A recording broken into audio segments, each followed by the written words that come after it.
Kegiatan terbaru Denada yaitu menjadi instruktur Zumba. Begini cerita bahagianya. Memiliki sertifikasi instruktur sejak 2020 lalu, Denada yang sudah jarang muncul di dunia hiburan, kini memantapkan diri menjadi instruktur Zumba. Dengan ketekunannya yang tinggi, ia bahkan sudah mempunyai kelas sendiri, loh. Diketahui sejak awal COVID-19, ibu dari Aisyah ini terus mengajar secara virtual. Karena ia juga ingin selalu membagi kebahagiaannya lewat olahraga ini. Beruntungnya, setelah sekian lama Denada dapat bertatap muka dengan muridnya. Aku dari 2020 ngajarnya virtual dan baru sekarang ngajar secara langsung di Jakarta.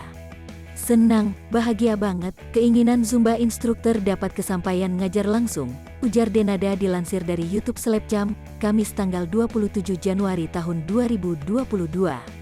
Denada mengaku selama masa sulitnya, ia mendapat banyak manfaat dari olahraga ini. Ia juga mengaku mentalnya lebih stabil. Zumba menolongku sekali secara mental, tutur Denada.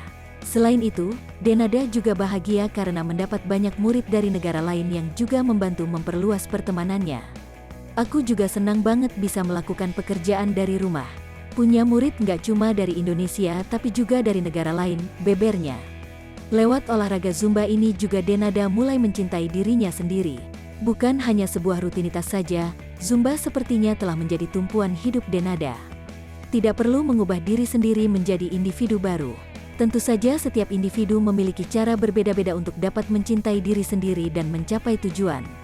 Bagi saya, rutin melakukan olahraga Zumba adalah salah satu cara untuk membentuk rasa cinta pada diri sendiri, jelas Denada. Perjuangan Denada semasa hidup di Singapura ternyata juga sangat berat.